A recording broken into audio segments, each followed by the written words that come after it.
Haribol, Hare Krishna, everyone.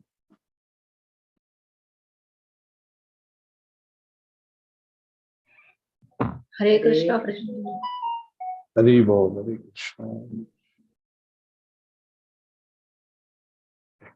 Let us start with the prayers while the others are still gathering. Om Namo Bhagavate Vasudevaya. Om Namo Bhagavate Vasudevaya. Om Namo Bhagavate Vasudevaya.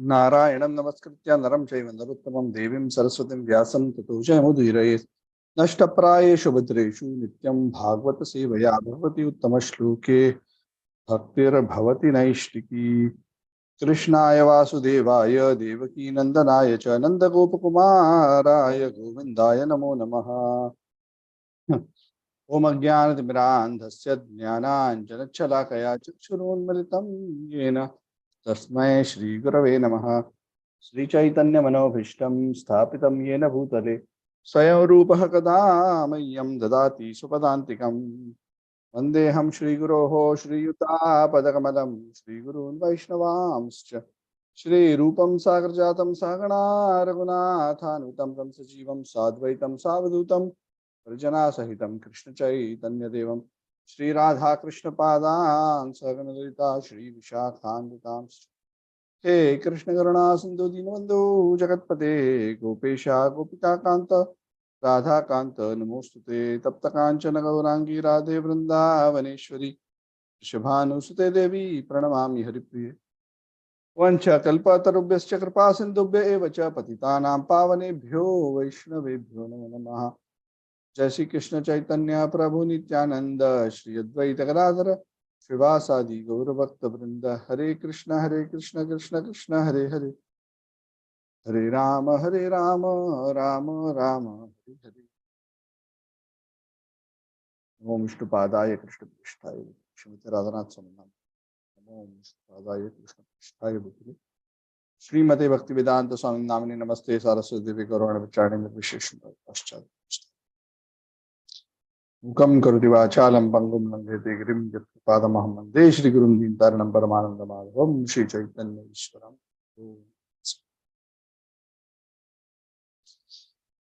Hare Krishna. So welcome back to our Bhagavad Katha. We are starting a new chapter today, which is chapter 7 of the 5th canto. We are progressing in our discussion of the descendants of Maharaj Priyavrata. So we are talking about the Visarga as well as glories of various incarnations and devotees. We were discussing about Lord Rishabdev for the last few classes. His wonderful teachings, just barely 20 odd verses, but so powerful, so to the point. The goal of human life, the process to attain it, such clear, unambiguous instructions. This Rishabdev is the son of Nabhi and Meru Devi, and they are all descendants ultimately coming from Maharaj Priyavrata.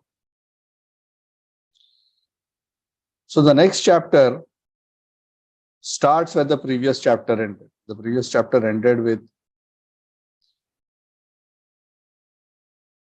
the disappearance of Rishabdev, and it was briefly mentioned in the previous chapter that after Rishabdev instructed his 100 children, he installed Bharat Maharaj, the eldest son, as the in charge. You be the king. And he asked the other 99 brothers, your service to me because I am the Supreme Lord. Your service to me is to serve my devotee, who's Bharat, who will become the king. So assist him. Don't compete, cooperate. So that requires a great sacrifice, especially in today's time. Perhaps it wasn't so difficult hundreds or thousands of years ago, but to allow somebody else take the seat of power and to serve is not easy.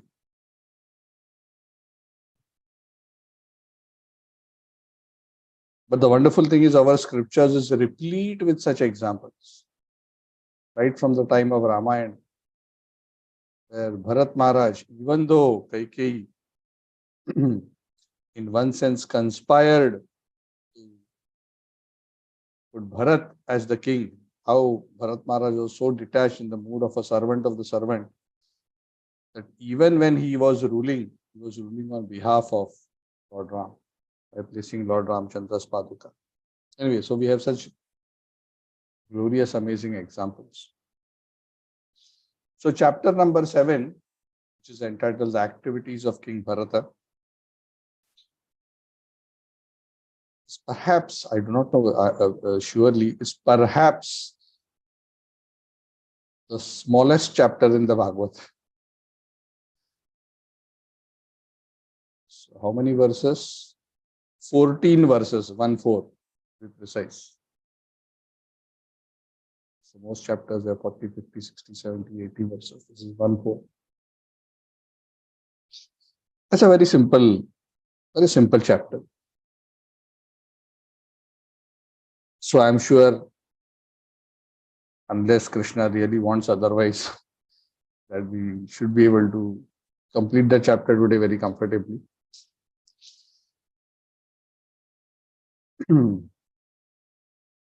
So this chapter kind of lays the background to the upcoming pastimes of Bharat Maharaj, for which he is more well known. It sets the scene. Correct? So just like before the Mahabharata war, setting the scene, so many things happen which lead up to the war. And then it gets very interesting. So similarly here, in the life of Bharat Maharaj, Shukadev Goswami is continuing to narrate Parikshit Maharaj that how when Rishabdev instructed all the sons, Bharat Maharaj, honoring that instruction, accepted the role of the sovereign head. He became the ruler. And he was chosen not just because he was the eldest, but he was also the topmost devotee. And he began to rule the earth. Also, as per the instructions of his father, he also got married. A king is necessarily married. It is not the duty of a renunciate to be a king. These are restless. So Bharat Maharaj married the daughter of Vishwarupa, and her name was Panchajani. Not much is known about Vishwarupa and Panchajani, nothing much is mentioned here. So I'm also not sure of the lineage. But her name is mentioned very specifically and as the daughter of Vishwarupa. There's one Vishwarupa who's mentioned in the scriptures, but I'm not very sure it's the same. That's why I do not want to go into this Vishwarupa is, because I may be wrong, because there may be more than one individual by the same name. Anyway, it doesn't matter. It's not central to the story. And then the Bhagavatam says, just like the false ego produces various subtle sense objects, King Bharat also had 5 children.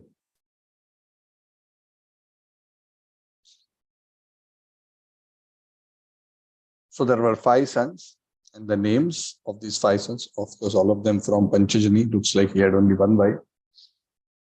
Their names were Sumati, these are sons, Sumati, Rashtrabhrita, Sudarshana, Avarana, and Dhumraketu. So up until the time of Maharaj Bharat taking charge of the whole planet was known as Ajanabha Varsha. But since the time the famous Bharat Maharaj has taken over the kingdom, because of his glory, the whole planet became known then onwards as Bharata Varsha. So even up to this day, Bharat Varsha. Even up to today, our planet is known as Bharat Varsha. And Bharat Varsha doesn't refer just to India, like we think.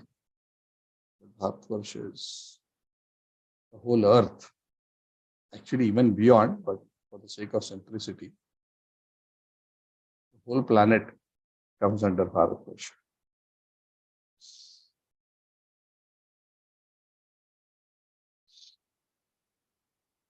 So briefly, the activities of Bharat Maharaj are mentioned. Bharat Maharaj is a great devotee. He is also very, very learned, and he was very, very good in administration as well. And like his predecessors, their formula for ruling the kingdom, which he followed very, very nicely, was perfect and simple. What was the formula? The same formula which we have discussed. What is the duty of the king?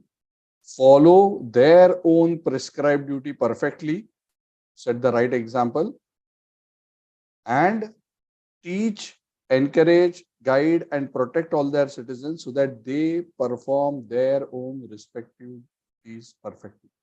When we say duties, we are talking about Varnashram duties.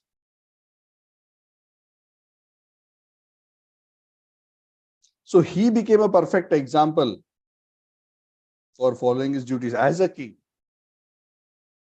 And through his own example, he encouraged and inspired everybody. He was very, very affectionate ruler. It is said just like his father, Rishabdev treated all his subjects like their own children. Praja. Praja literally means one's follower, one's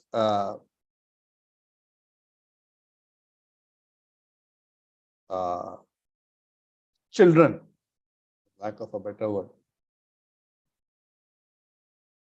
So Praja is not just subjects.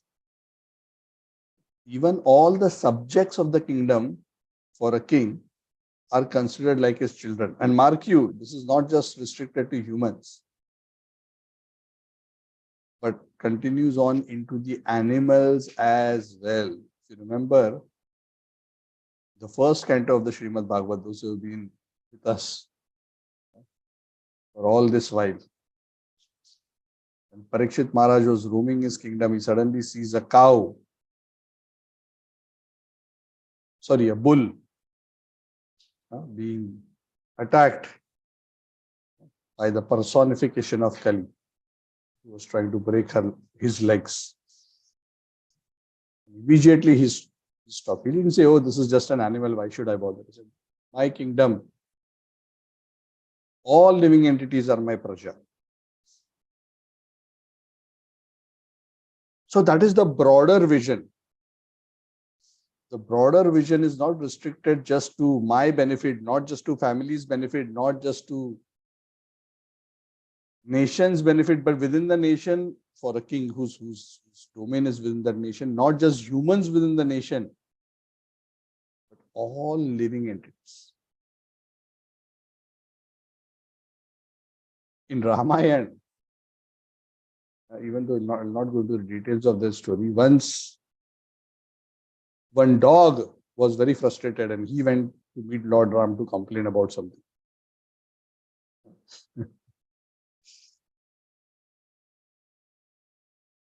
So the king was trained. I mean, the Vedas treat the king, teach the king.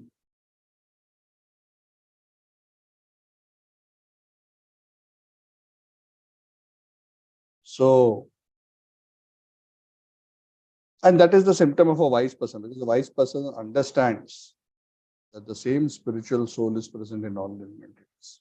They have a broader vision. Don't just think that humans are the only living beings that need to be taken care of. Of course, human life is definitely more precious than all other forms of life.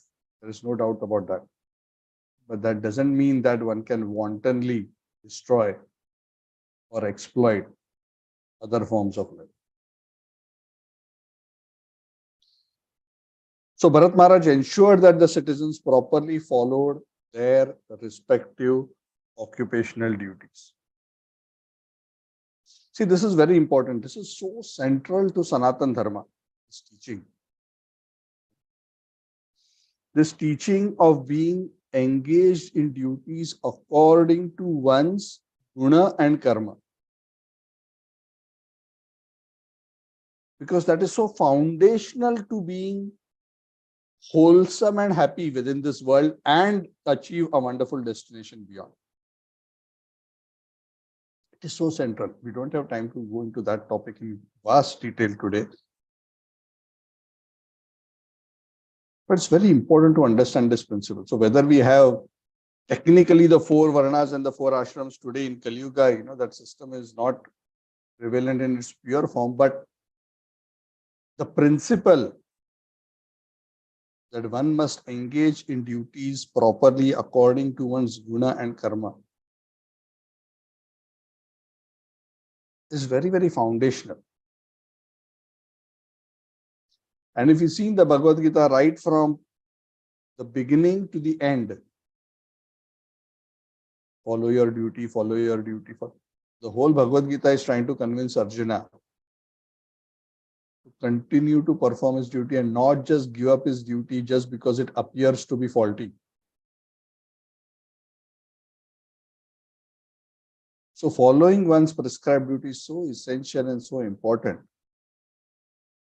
But what Varnashram and ultimately spiritual understanding guides us in terms of following these duties is that it is not simply adequate to mechanically perform one's duties. But what is important is, as one is performing one's duty, as a human being, to start performing one's duty is the beginning of human form of life. Because only humans follow the system of Varnashram. Humans means those who are Arya, those who know the progressive value of human life. Because Varnashram is meant for progress. Those who are beyond Varnashram, the Chandalas, the Yavanas, the Mlechas, they are considered people who are so low, so unregulated, so disconnected from religious and spiritual knowledge that they're just wasting their life as low as what animals live. But those who are in the system, where one's duties are organized based on one's work and one's nature, are considered progressive. Because that is foundational. That work is foundational to the revolution, both materially and spiritually. Yes, initially, in a lower state of evolution, the person may perform the prescribed duties in an attached way, in a sakama way. But gradually, through good association training, he will gradually progress to become, from his sakam karma to nishkam karma, karma yoga, going beyond, gradually coming to the point of bhakti. The same duties may be performed across, but one's motivation gradually becomes purified from a selfish, exploitative motivation to a motivation which is exclusively for the pleasure of the Lord. I often mention this when I speak about Bhagavad Gita. Arjuna was going to fight the battle of Mahabharata before he came into the battlefield of Kurukshetra. When he entered the battlefield, he was bewildered and he decided not to fight. And after he heard the Bhagavad Gita, he decided to fight. So is Arjuna's decision to fight earlier, one day before the battle, and after hearing the Bhagavad Gita, is it the same?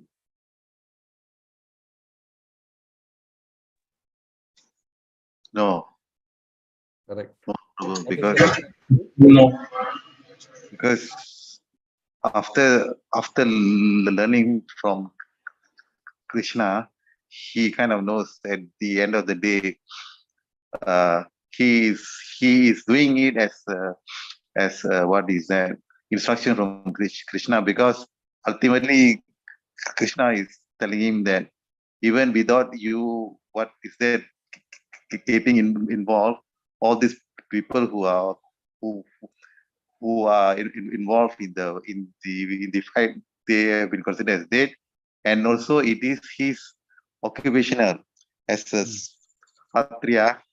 It is more important for him to do his what occupational duty.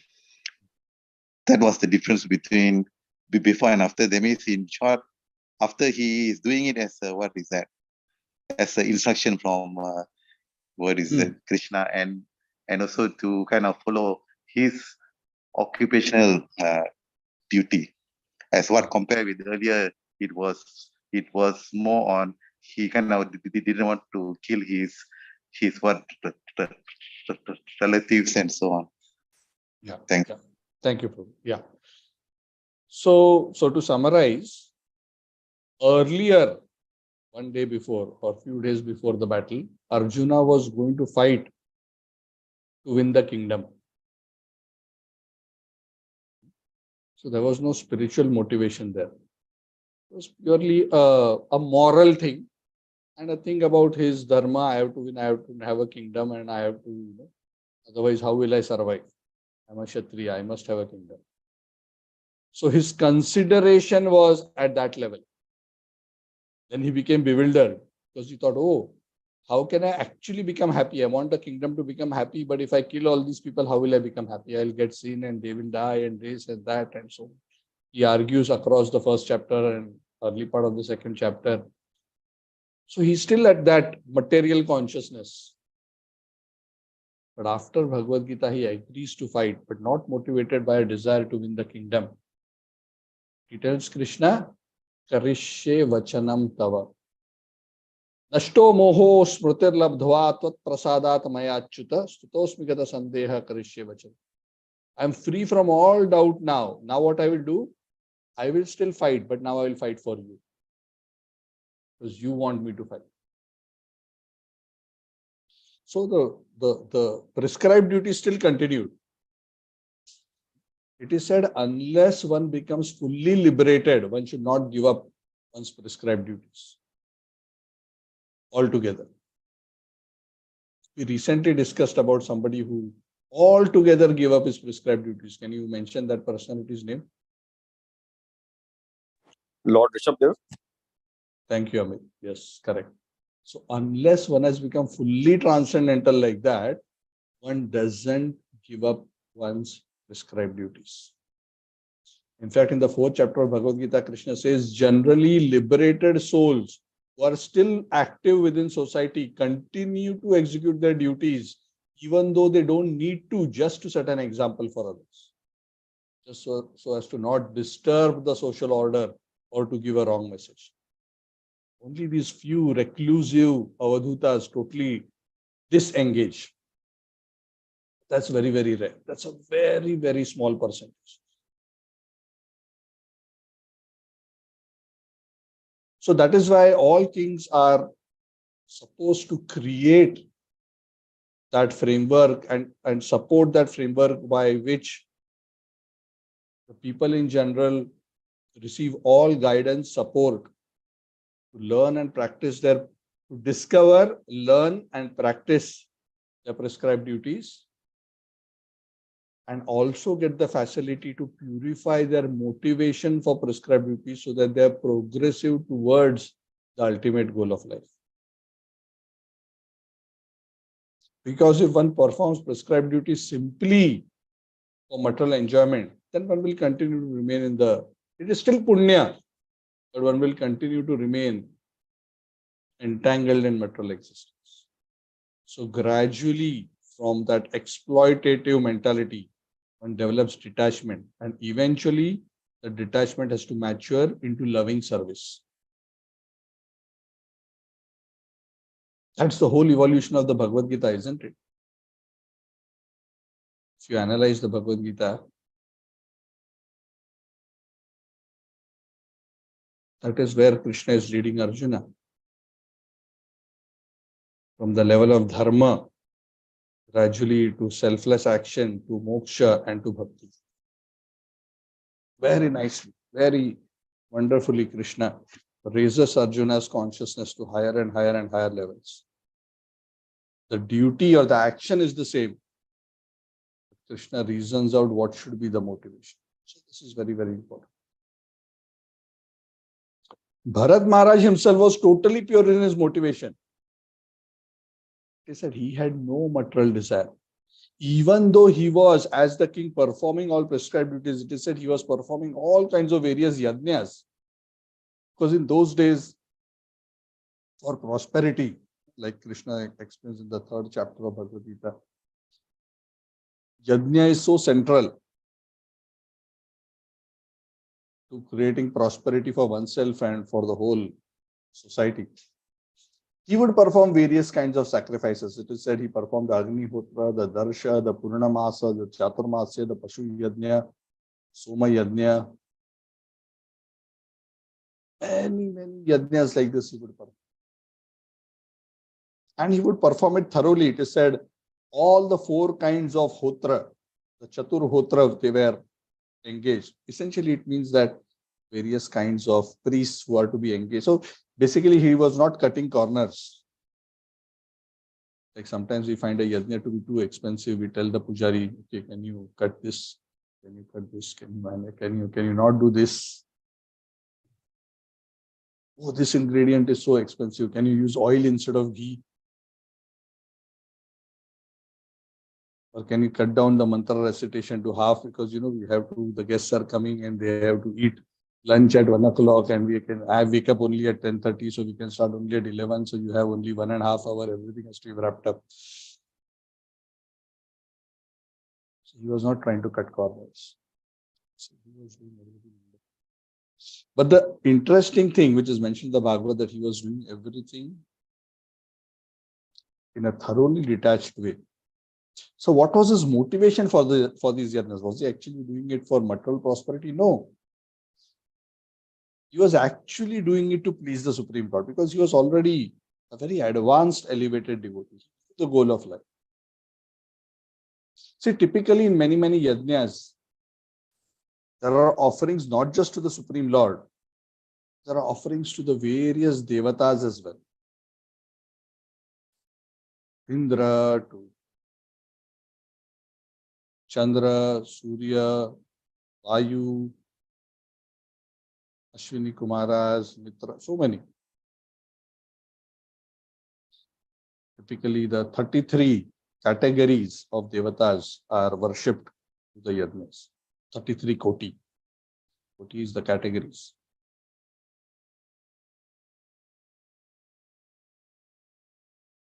The Adityas, the Vasus, the Rudras, and Ashwini Kumaras. They add up to become 33 with Indra.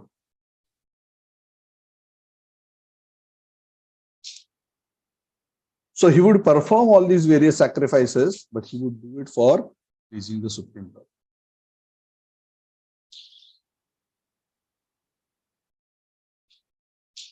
Even when the yajnas were performed, even though there was an offering to a devata, the yajna.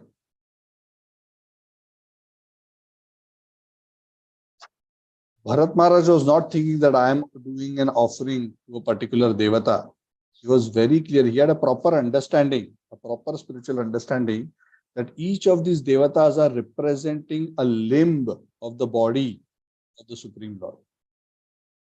So when I am offering an ingredient, for example, it is said, sun is like the eye, S-U-N, sun is like the eyes of the Lord, sun and the moon. Indra is like the arm of the Supreme Lord. So even when he was saying Indraya Swaha, Idam Indraya, Idam Namama, Agnaye Swaha, Idam Agnaye, Idam Namama, it was very clear that actually, even though he's saying he's offering it to Indra or to Agni, ultimately he's offering it to Lord Hari. And that is the truth. Because the Devatas are simply representatives of the Supreme Lord. And they are like tax collectors on behalf of the Lord. They collect the offerings. And in return, they perform the administration of the various departments. And they grant license to use accordingly. Correct? See, everything belongs to the Supreme Lord, isn't it? Just like, when if you want to use Microsoft Word to buy a license, you cannot buy Microsoft Word. Sometimes we say, I want to buy Microsoft Word. No, you cannot buy Microsoft Word. You can buy a license to use Microsoft Word. So you pay a particular amount and you get either a 1-year license or a lifetime license, whatever it is. So similarly, everything belongs to the Supreme Lord, and the Devatas are managing the various aspects of the universe in terms of its goodies, whatever things we need, whether it's rain, water, sunshine, etc., etc. When we perform yajnas are performed in two ways. Yajnas are performed by actual fire sacrifices, and the Bhagavad Gita says yajnas are also performed by performance of prescribed duties. So when we perform our prescribed duties properly, that's also a way of worshipping the Lord and pleasing. That's also a yajna.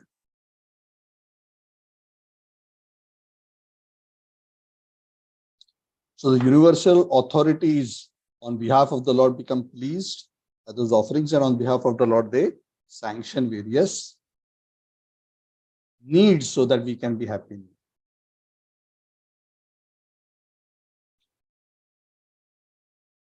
So Bharat Maharaj was very clear that actually he is worshipping the Lord. Even he was offering to Indra, he knew that actually I'm. So he was not deluded or confused, or he was not in any consciousness that I am doing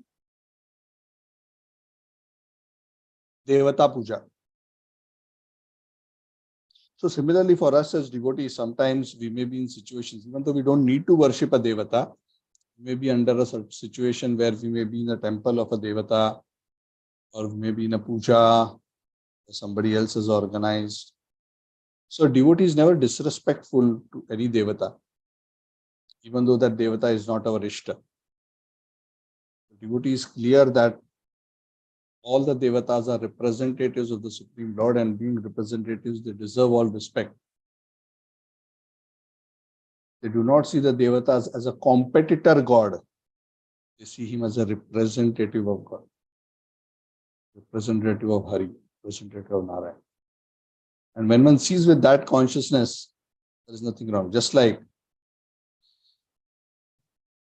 if a government servant is interacting with you, he is still representing the government, even though he may be a clerk or an officer of the income tax department or a police officer or whoever. They may not be the prime minister. They are representing ultimately the government.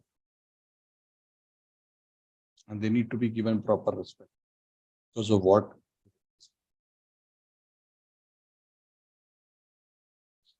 So Bharat Maharaj was clear that I'm offering different offerings to the different limbs of the universal form. So in that way, he was fully Krishna conscious. He did all these yajnas as a devotional service. So what this means, another point that I just want to emphasize, what this means is ultimately whether an activity is material or spiritual. Typically, yajna is considered karma kanda, isn't it? Material fruitive activity, because it is done typically to get material benediction. But if yajna is performed in this consciousness, then it is devotional service. Like what Bharat Maharaj was doing. That is why ultimately it is not so much the action itself that matters, or the particular duty that one is executing that matters, but with what consciousness that duty is executed is what is important. And that is why Krishna tells Arjuna, don't fight for kingdom. Remember me and fight. Mam anusmara yudhyacha mayarpita mano buddhir mame vaishyatya samshay. Remember me and fight. Fight for me. If you offer your mind and intelligence to me, you will live in me without a doubt and you will attain me. That is Krishna consciousness.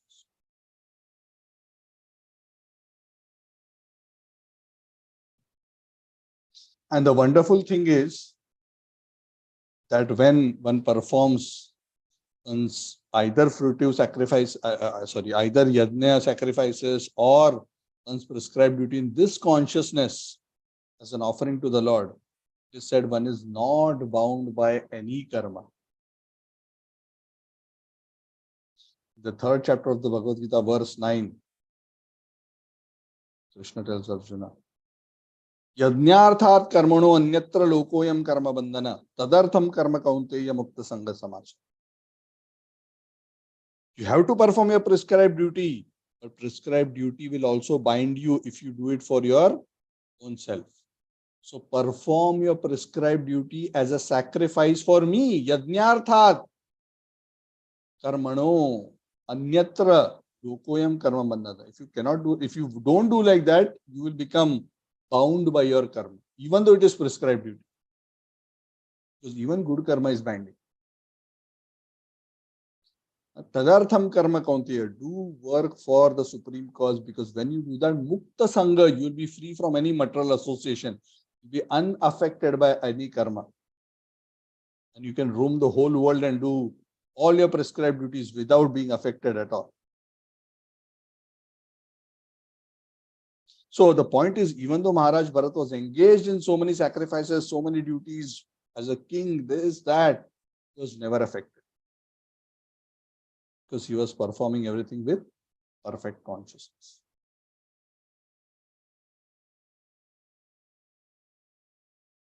He was not affected by lust, greed, anger. He was totally free from all material contamination. And because he was performing devotional service in this way, gradually his heart was becoming more and more and more pure, and his attachment unto Lord Vasudeva was increasing. Vasudeve Bhagavati Bhakti Yoga Prayojitah Janyatyashu Vairagyam Jnanam cha yadhait. When one engages in the service of the Supreme Personality of Godhead Vasudeva, gradually renunciation from matter and knowledge, divine transcendental knowledge, automatically manifests, and one starts developing more and more attachment for the Supreme Personality of God. So he started becoming more and more and more attached to that Supreme Lord. That Supreme Lord who's for the impersonalist manifested as the Brahman, for the yogis manifested as the Paramatma who's in the heart of all living entities, and for the devotees who's manifested as the Supreme Personality of Godhead. Vasudeva, who's described in the scriptures as having a transcendental form, four-armed, very beautiful, with a Srivatsa mark on his chest, the Kaustubh jewel around his neck, beautiful Vaijayanti flower garland, holding the Shankha Chakra Gada Padma. Very, very beautiful. That personality whom Narada Muni is always meditating on and thinking. So Bharat Maharaj's attachment to the transcendental form of the Lord continuously increased. Even though at an external level, he was not actually sitting and meditating. was performing his prescribed duties because he did those duties in the right consciousness. So they all became devotional service for him. That is the lesson for us. That is what we should do. Apart from our sadhana, which is direct bhakti sadhana, chanting the holy names, reading Bhagavatam, worshipping the Lord, all the prescribed duties that we do, even if we are cooking in the kitchen, we are washing clothes and drying them, we are going to work, we are washing our car, we are doing managerial work, we are doing our studies as children, as students. Everything can be done in a devotional consciousness. Yoga karmasu kaushalam. That is the art we all have to learn. How to perform yoga. And what is yoga? Yoga is the art of doing work. What art are we talking about? Doing work without material motivation, but with a desire to please the Supreme. That becomes the fast track spiritual advancement. So in that way, he continued to rule the kingdom perfectly for long time. How long? It is said for 1,000 times 10,000 years he ruled. 1,000 times 10,000 years. So which works out to around 10 million years. Wow. He ruled for 10 million years. Then, according to when his karma of enjoyment was done, he decided, now I want to retire from family life. I've done my duties. Now it is time for me to move to the next stage. I set the perfect example of Grihastha. Now I have to set the perfect example of a Vanaprastha and then beyond. So just like Rishabdev left, Bharat also said, yes, I also want to retire. So whatever wealth he had accumulated, amount, he said, especially most of this wealth he had inherited from his ancestors. It was the Daya Bhak. He said that wealth he distributed amongst his sons. After he distributed that wealth amongst his sons, he said he left his home and he started progressing towards a place known as the Pulaha Ashram.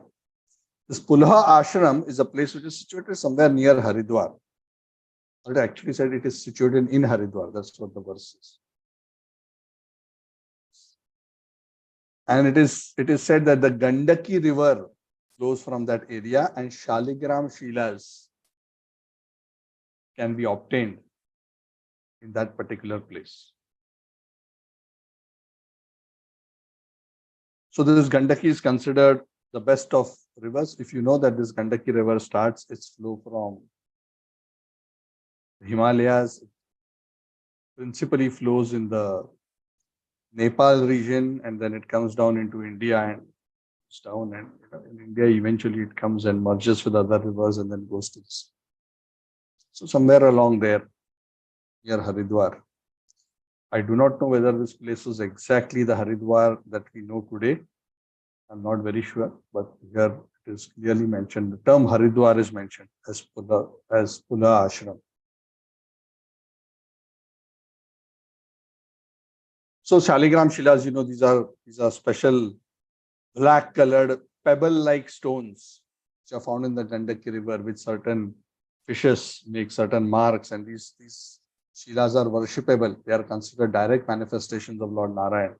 They come in different shapes and with different kind of markings which identify these various Shilas as various forms of Lord Hari, and they are worshipped. So Bharat Maharaj made his home in the Pulaha Ashram. He was living alone. Apparently, he didn't come with his wife. No explanation is given, but he came alone. He lived very simply. And all he did was just collect some flowers and twigs and some sea leaves which were available. He had the water of the Gandaki river, which is holy. With that, he would regularly worship the Supreme Lord. For eating some fruits, some kanda mula, that means some roots of trees. Kanda means some tubers, just whatever little. No grocery shopping, no ordering on Zomato. Okay, let me see if I can get paneer biryani, Pula Ashram from the nearest Haridwar restaurant. Those days, those who would retire to the forest, they would themselves pluck fruits, dig the soil, and take some tubers, and amazing. I can't even imagine. I cannot survive few days also with that kind of food. But as Rishabdev said, Tapo Divyam Putrakayana Sat. One life is meant for austerity. So it's actually quite admirable that these kings who lived such opulent lives could actually transition to this kind of a simple life. It's practically inconceivable, isn't it? At least, it's unimaginable. At least in today's time, even amongst devotees, it's very, very, very difficult. I doubt whether even 0.1%, I'm talking about devotees, can actually do such kind of a transition. And 0.1, I'm being very liberal. This is of a different age. Anyway, I'm not asking any one of you to try to go into a forest and eat tubers and roots. The point of seclusion is that at one point we have to extricate ourselves from active material life and engage ourselves exclusively in devotional service. That is the principle. Minimize sense enjoyment and sense gratification and focus on developing oneself spiritually and actively serving. That is the principle. So, of course, it's difficult to follow that principle very actively in a busy urban life. If that's the best we can do, we have to try to make the best of the bad bargain. But that is the principle. So all these foods that he would gather, he would offer them. Lord Vasudev, he would worship, and he was satisfied just by doing that. His heart was never contaminated because he was never hankering for anything. A pure heart is that which is free from raga and dvesha. Raga means attachment, and intense attachment, and dvesha means hating something. So attraction and repulsion, these are the dualities. One who becomes transcendental to the dualities becomes indifferent. Whatever comes by its own accord, he accepts. If something doesn't work out the way he wants, he's still okay. He does not bother, just carries on as the will of the Lord. He had no desire for material enjoyment, and his heart became so thoroughly cleansed. It is said all his material desires vanished.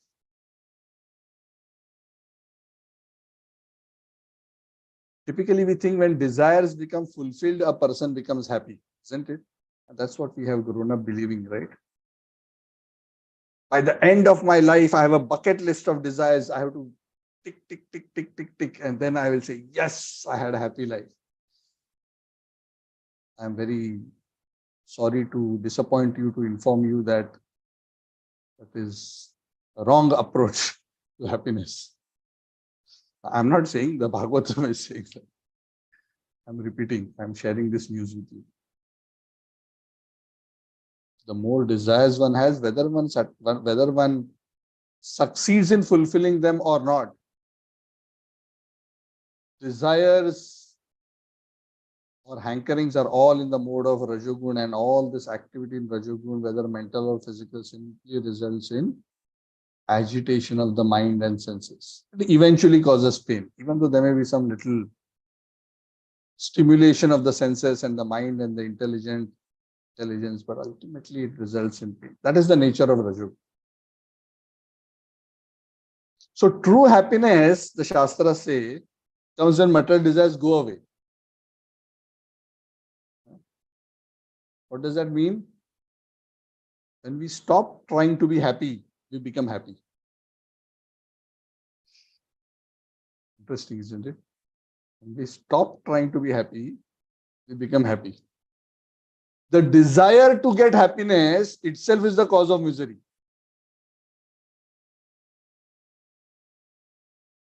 It's very interesting. Anyway, we will not go too deep into this point because you can go on discussing, but we have discussed this multiple times. But this is the key point. That's why Krishna also says in the Bhagavad Gita, Ashantasya kato sukam. He who is not Shanta, only a person whose mind is not agitated by desires can be peaceful, and only a peaceful person can be happy. That is what Krishna says in the Bhagavad Gita. So he was fully satisfied. No material desire, and fully satisfied in his continuous contact with the Supreme Lord in his heart with full absorption.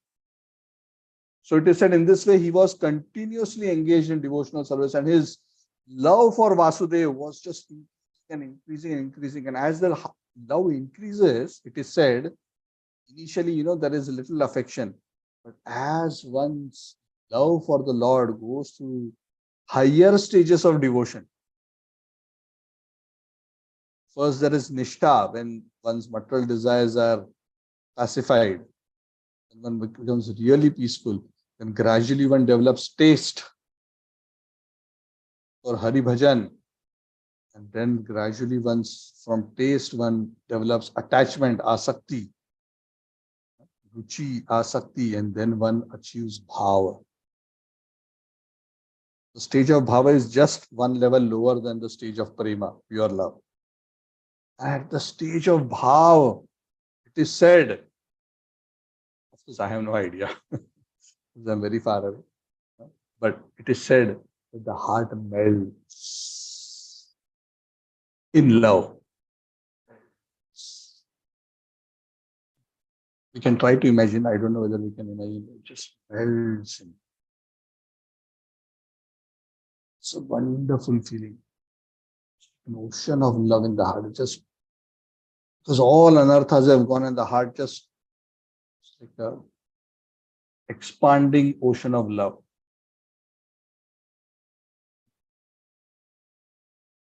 He would be so absorbed when that heart would melt. He said he would be so lost in that absorption of that state of intense absorption in the Lord, that bhava, practically forget all other duties, even his spiritual duties, because he would be so lost in remembrance of the Supreme Lord. It would said, the Bhagavatam says, his body would start displaying various ecstatic symptoms. The hairs on his body would stand on end. Tears would flow from his eyes. So many tears that he couldn't even see properly. So these are known as the Ashta Sattvika Vikaras. These come only bhava and beyond. Bhava and prema, these kind of symptoms appear. So we just so lost. And when a person comes to that level, actually he's already become free from all material duties, because that is already the liberated state. So in that way, it is said he continuously meditated on the reddish lotus feet of the Supreme Personality of God. And his heart, which had become like a lake, was full of the clear, beautiful water of ecstatic love for Krishna. And his mind would be absorbed in being immersed in that ecstatic lake of pure devotion. This is how the Bhagavatam compares. And he said, as he would be so absorbed in that beautiful feeling of bhava, Bharat Maharaj looked very, very beautiful. He was naturally beautiful also, but it is said his black curling hair would look even more beautiful. He would take bath 3 times a day in the Gandaki river, and that's why his hair would often be wet, and his black curling locks would look so beautiful, covered with a deer skin and black curling hair, as he would worship Lord Narayan, whose body is effulgent, the Brahman effulgence. He would worship Lord Narayan. And it is said that he would especially worship Lord Narayan in his form as Surya Narayan. It is said the predominating deity of the sun, his name is Hiranmaya. Narayan, there is Narayan. That's why sometimes Surya is known as Surya Narayan. We're not talking about Surya Dev, but there's also Surya Narayan. Surya worships Surya Narayan in the Surya abode, who's also known as Hiranmaya, the effulgent form of Narayan. So it is said by uttering hymns from the Rig Veda, said Bharat Maharaj would worship Lord Narayan. And it is said he would especially worship Lord Narayan by a particular verse. Of course, he would worship Lord Narayan in his Surya Narayan form is often worshipped in the Gayatri verse, Surya Gayatri, which we know. There's also another verse in the Rig Veda which he would utter, which goes something like this. Dheya Sada Savitra Mandala Madhyavarti. Begins like that. So that Supreme Lord who has a golden hue, who is situated in the center of the sun globe on a beautiful lotus flower, whose body is emanating beautiful golden hue. I meditate on that Supreme Lord. All right. Dheya Sada Savitra Mandala Madhyavarti Narayana Sarasi Jasana Sannivishtaha. This is the Rig Veda mantra. He would chant this mantra very beautifully. And there is another mantra he would recite, worship Surya Dev, and that is the last verse of this particular chapter. So I will just recite that for our purification. And we will conclude the chapter. This is verse 14. Paro rajas savitur jata vedo devasya bhargo manasedam jajana sureta sadha punar avishya chaste hamsam hridranam nrishad ringiram imaha. I'll read the translation. The Supreme Personality of Godhead is situated in pure goodness. He illuminates the entire universe and bestows all benedictions upon his devotee. Illuminates here because it's referring to the sun, Surya Narayan. The Lord has created this universe from his own spiritual potency. According to his desire, the Lord has entered this universe as the super soul, and by virtue of his different potencies, he is maintaining all the living entities, desiring the living entities who are desiring material enjoyment. Let me offer my respectful obeisances unto the Lord, who is the giver of intelligence. So he would be absorbed in praying to Lord Surya Narayan also. This way, because Surya Narayan, in the form of the sun, Lord Narayan is nourishing and maintaining this entire universe. If there's no sun, all life will perish in this universe. So that sun is a very, very important vibhuti of the Supreme Lord in this world for the purpose of maintaining life. That is why the sun is also worshipped, the Gayatri. So this is where this chapter ends. It ends by mentioning that this is how Bharat Maharaj, who attained pure love, who was in an ecstatic state, worshipping Lord Vasudeva also in various ways and also worshipping Surya Narayan in various ways, was so perfectly situated in devotional service. So this is the good part of the story. All wonderful, wonderful, wonderful, wonderful, wonderful. And the chapter ends. So after interval, the story will continue. And then you will realize how there is a twist in the story. So that twist comes later. So after this, you think, oh, this is, and he lived happily ever after. As they say, yeah. movies or in stories in this material world. But there is something very interesting which happened with Bharat Maharaj, and that is why many more chapters are about him. So the story hasn't quite ended, it is just beginning. So stay tuned. So this was more a context setting of how. So the point is, who is this Bharat? Bharat was the son of Rishabh Dev, the incarnation of the Supreme Lord. He is such a great devotee. He was a perfect king. He was a great devotee, free from all material contamination. He led a perfect life of the greatest ruler, so great that the entire planet is known by his name up to this day. And after the right time came, he renounced the world and was perfectly situated, worshipping the Supreme Lord so nicely, so wonderfully, and with such ecstatic symptoms. He was almost there. He was at Bhava level, just about to reach Prem.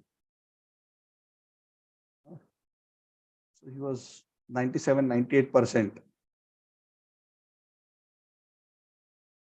perfect.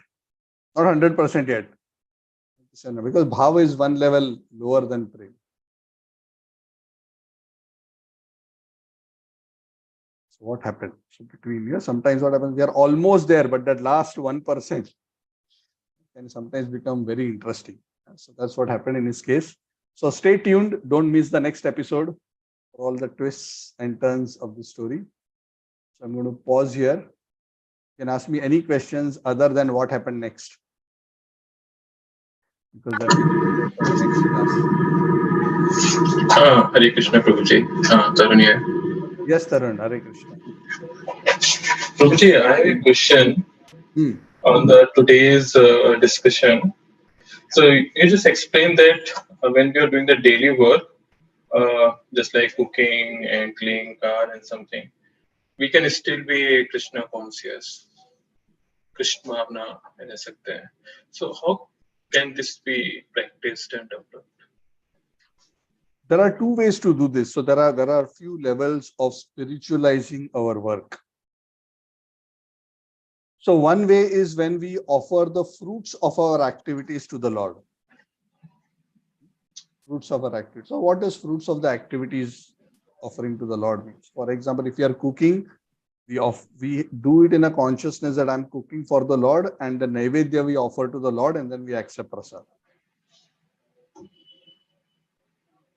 How else we do? When we are working and earning money, we use part of the money to serve the Lord, serve the devotees, and even our own home.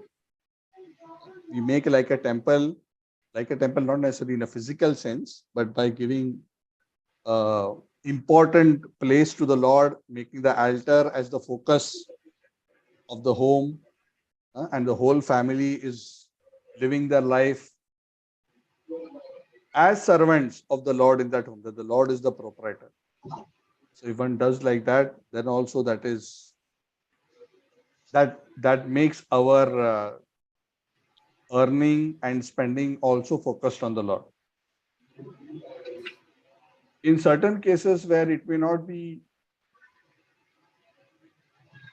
directly possible, very explicitly offer the fruit. Krishna's suggestion to Arjuna is Mama Anusmara Yudhyacha. Remember me while you are performing your duty. Do it with the consciousness that I am doing this for my spiritual advancement. I'm performing my duty because this is my duty, but I'm doing it to please the Lord. The Bhagavatam says, Sanushtita Pumsan Vishwaksena,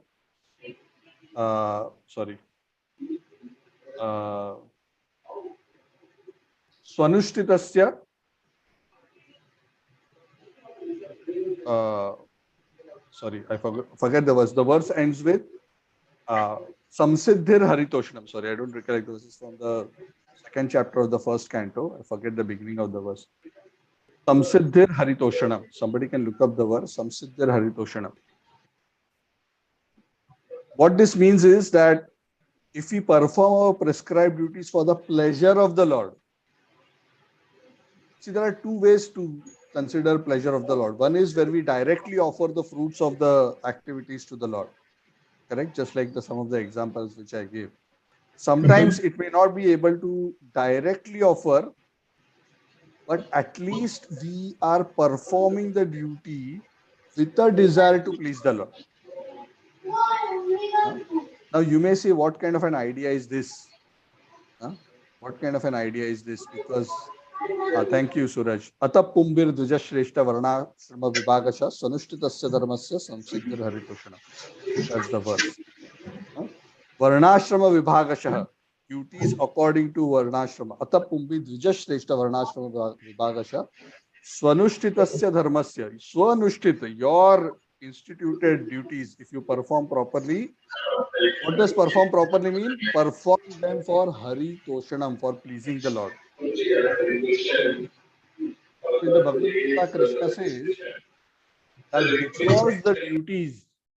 because the duties come from the scriptures, and because the scriptures come from the Lord, Tasmat Sarvagatam Brahma Nityam Yadne Pratishtita. That's why the all-pervading transcendence always resides within the acts of yajna, which means even the yajna can be, even the duties can be performed as a yajna by understanding that these duties are transcendental because they are coming from the Supreme Lord. So by simply remembering that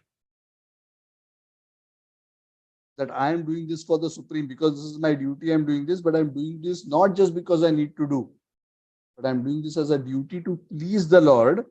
And even simply performing of this duty is pleasing to the Lord. That also will be helping you to elevate yourself.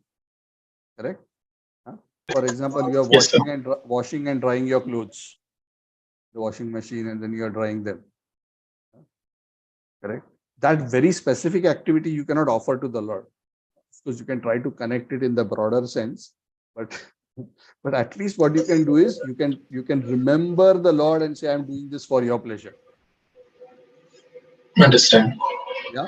What does doing it for your pleasure mean? It's not that, oh Lord, I am drying, that the Lord is benefited by the drying of the clothes, but what it means is, Lord, it is my duty to do this, and I'm doing it, but I'm doing it as a duty because I want to please you, because you have told us to follow our prescribed duties. That is also worship. Okay. Got it, sir. Thank you so much. Anything else? I have one more question. Maybe I can just hold until someone else wants to ask. You can ask, no problem. Go ahead. Yeah, Prabhuji, this is the question actually I posted on the WhatsApp and you asked me to put into the class. Means how the animals are progressed to the higher life till human. Oh, how Means they are not bound to karmas, but they are being progressed even. Yeah. Without karma, how are they progressed? So they have a karma, and that is why they go to animal life. But once they go to animal life, they have no choice but to gradually evolve through the lower species of life into the next species. They don't really have a choice, because essentially when you go to animal form of life, you essentially lose control, right? Yes. Because you have no discrimination. You do not have sad asad viveka buddhi. That is possible only in human form of life. You don't have vivek, you don't have discrimination. You cannot discriminate between what is good and what is bad. You're just driven by impulses. So even though you don't create karma, once you go to a lower species, by the laws of nature, you just evolve through the species and you live out your karma in those various species, the karma which you created in human form of life. And then eventually you will evolve back into the human form of life. Oh. So if there are 8.4 million species, if you go down to a species which is 1 lakh in the ladder, and from 1 lakh after that lifetime, you'll go to 1 lakh 1, 1 lakh 2, 1 lakh 3, up to 8.4 million. Naturally. You don't have to make any special effort. Of course, in that process, if somehow accidentally, by some good fortune, you receive the mercy of a Mahatma, even as an animal, then you may be liberated from so much karma, and you may either quickly evolve through many species or immediately become a human being also. That is possible. For example, it is said if an animal eats the Mahaprasad of Lord Hari, immediately in his next life he becomes a human being. He doesn't have to go through all the remaining species.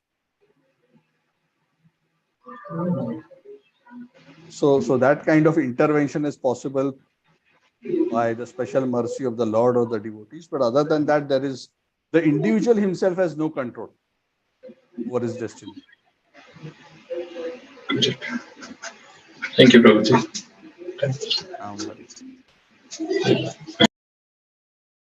Okay. Any other questions or comments? Yeah, Hare Krishna. On Tarun's thing. Yeah. So when at the time of death, they're thinking of the pets or animals, they'll go to animal kingdom, the evolution goes on till we reach that 8.4 to get a human life. And the other three type of people who think of ancestors and some who thinks of them, Supreme God and other things, right? So they are still not in the process, right, Prabhuji? They have,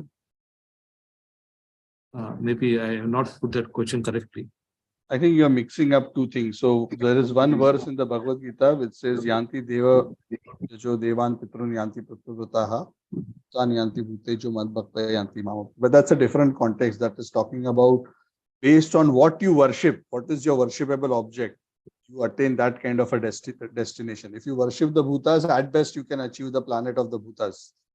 If you worship a Devata, at best you will achieve the planet of the Devatas. So based on that, Prabhu, so what happens to us because they are stuck in that asuric thing only, right, Prabhu? What happens to the Asuras? Yes, because they do not go to that, neither they don't go to that animal life where there is a gradual evolution. And what happens to them? Yeah, so according to that, once they exhaust their karma, the general principle is Shine Punne Marte Loke Vishanti. Whether one is in a higher species or a lower species, eventually one has to come to the point where after the bhoga, either the suffering or the happiness, one eventually has to come back to karma bhumi, which is earth, as a human being, which is another juncture.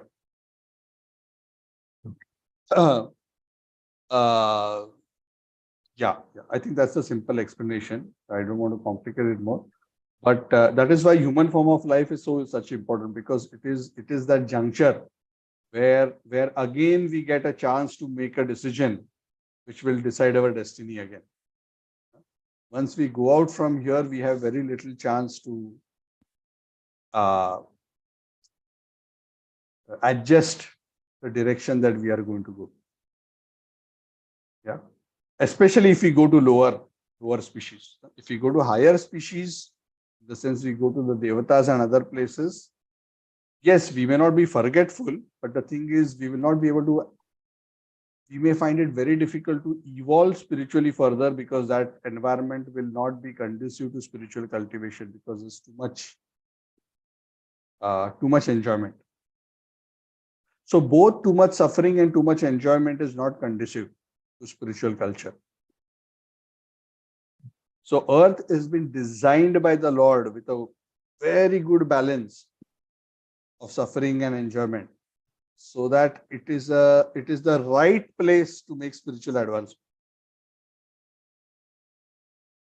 It is even better than going to the heavens as far as spiritual advancement is concerned. That is why even Devatas want to come here. Yeah, so heavens part I understand. So even if they go to Pitraloka, Anywhere. Pitraloka is one of the come. heavens only. Pitraloka is one of the heavens only. So yes, Shine Pune Marte Lokam Vishanti. So when their punya, if they go to any of the higher places, once their punya is over, they have to Marte Lokam Vishanti. Marte Lokam means they come back to earth. So lower planets also same thing applies. So ghostly, Yes. so they have to. Yes, ghostly planets also eventually they'll be given some life, whether a human life or animal life depends. Because there are so many unlimited scenarios, no, we cannot just generalize and say that after this life comes, right? So asuras are a very different species. Asuras are not animals, no. Asuras are human-like in the sense that they are intelligent, they are just atheistic. So how exactly their karma and what is their typical next destination? I wouldn't know the exact possibilities, but the general principle is this, like what I mentioned. Earth is the juncture, is the karma bhumi, which is the place from where one guy goes either upwards or downwards. And eventually one comes back here. And this is the place from where one can springboard towards spiritual perfection. It's the easiest place. Other places very difficult to make spiritual advance. Animal species, practically impossible. In Devatas and Asura species, it is possible, but the environment is very non-conducive. It's clear, Prabhuji. Thank you. Hare Krishna. Yes, Sachi Prema Mataji. Hare Krishna, Prabhu, please accept my humble obedience and respects. Hare Prabhu, Krishna. Hare Krishna. No, Prabhu, if once we normally do our deity worship and all that, and in the end, when we finally we end the prayer by showing the incense to like our parents' photo, and I mean just showing only so that they get the blessings from the Lord. Are we considered that we are worshipping like they? No, I no. heard many That is many not lectures. ancestor worship. No, that is not Yeah, ancestor yeah. worship. We are Yeah, that's why I was we are worried. just passing the prasad of the Lord to them for their benefit. That is not ancestor Yeah, worship. yeah. So that is that okay to do it? Yes, yes. Okay. Yes. Thank you, Prabhu. So we can offer Mahaprasad of the Lord in any form to our ancestors. In fact, that is desirable. I mean, especially on Shraddha Day, we do. It is not necessary to do every day, but there is no prohibition to do. So if we want to do it, but there is no. But see, the important thing is we have to do with that consciousness. So that is what I said is the difference. The difference is that we are not saying, "Oh, I am worshipping my great grandfather." No, the No. consciousness is, "Oh, great grandfather, this is the incense offered to the Lord. Please accept this prasad. This Yes, prasad is yes. for you." Yes, so that is the consciousness in which. Otherwise, it will become ancestor worship. If we are worshipping them, oh, I am worshipping, I am doing aarti for my ancestor. No, we are not doing aarti for the ancestor. We are offering the Mahaprasad to the ancestor. That should be your Yes. consciousness. Yes, Prabhu. Thank you so much. Thank you. Anything else? Okay, wonderful. So thank you very much. So we have completed 7th chapter. So we'll continue from the 8th chapter. Thank you so much for patiently listening. Tantra Srimad Bhagavatam ki Jai. Jai. Prabhupada ki Jai. Ribo. Hare Krishna, Prabhuji. Hare Krishna, Prabhu. Thank you, Thank you, Tarun. Prabhu. Hare Krishna, Prabhuji. Hare Hare Krishna, Prabhu. Krishna. Thank you, Prabhu. Thank you, Thank you, Prabhu. Hare Prabhuji. Hare Krishna, Krishna. Prabhu. Thank you, Hari Prabhu. Hari. Hare Krishna. Jai Ho. Jai Ho. Thank you. Thank you, everyone. Bhaskar is wearing jacket. It's cold, is it? -4, Prabhu. Oh, okay. First time I think Just, you're experiencing this kind of temperature, isn't it? yeah, true, correct. I was only seeing all them in the movies only, the snow falling. So right now, I'm truly experiencing. Yeah. I also had a similar experience. I also ended up in the West around December time only. Of course, now it's not December, but it was winter time. I ended up around December. It was really, really cold. Anyway, enjoy the experience.